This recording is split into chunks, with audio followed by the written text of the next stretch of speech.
colleagues across the aisle have waged an all-out war on diversity, equity, and inclusion. I'm not sure if it's that they just hate one aspect of it, like diversity, or if it's the combination of all three. So there's this September 5th, 2023 piece in Air and Space Force magazine, and it's titled in part, "Why Diversity Should Scare the Hell Out of Our Adversaries."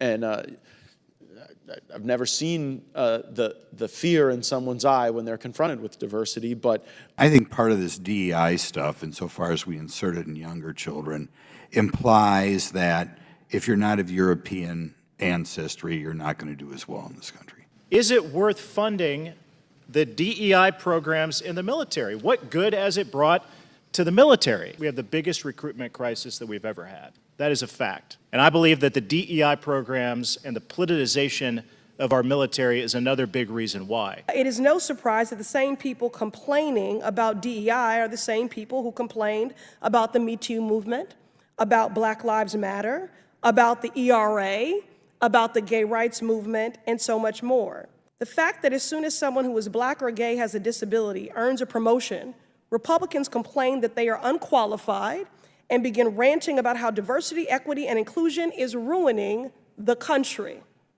It's shameful, it's untrue, it's discriminatory, and we must not back down in our efforts to create a nation that respects all people.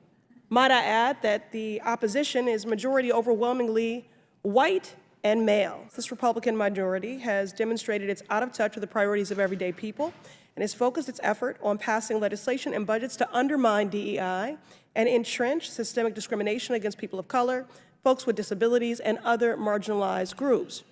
Republicans sought to defund the Office of Civil Rights in the Department of Education, which is essential to confronting the rise in anti-Semitism and Islamophobia impacting our students.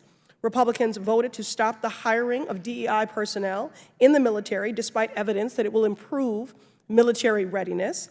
And Republicans consistently use harmful rhetoric at every opportunity to undermine the talent, knowledge, skills, and the training of professionals in every sector where DEI initiatives exist. And they often pervert, mischaracterize, and weaponize the words of Dr. Martin Luther King Jr., despite the fact that his surviving children have repeatedly asked them to cease and desist from doing so. Now, President Biden signed a historic executive order on his first day in office to take a whole-of-government approach that embodies equity in the administration's work to ensure all people benefit, not just the wealthy and well-connected. Mr. Miller, the Office of Management and Budget plays an outsized role in implementing and overseeing the executive orders on equity. Can you explain why equity is an important part of performance goals for agencies?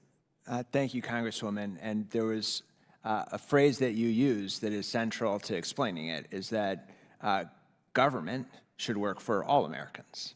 So one example of something that we are doing is around accessibility associated with government services.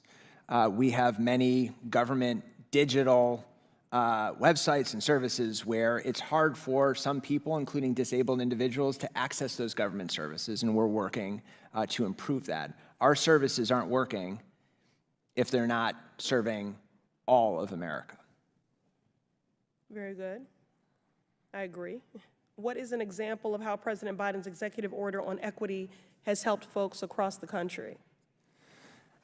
Well, one of the things that we have done is to broaden and discussed in this hearing the way in which we are utilizing federal financial assistance to reach more broadly into communities, to improve performance of the dollars, to make sure that community-based organizations that might otherwise not have applied for federal funds are able to access those funds and better deliver because they're closer to those in their community. That means better results, that means more efficiency, and frankly, that means less waste on useless overhead.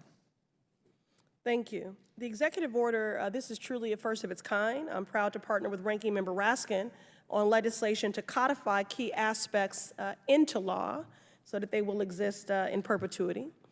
The truth is that America needs DEI to disrupt systems of oppression that are active in every facet of our society. DEI initiatives are how we combat white supremacy, anti-Semitism, ableism, sexism, transphobia, and more. In the face of this opposition, I applaud those who are committed to doing this work, from college presidents, corporate executives, to community organizers and academic researchers. And to those who are against DEI, I would love to know really what you are so afraid of. What are you so threatened by? Thank you. I yield.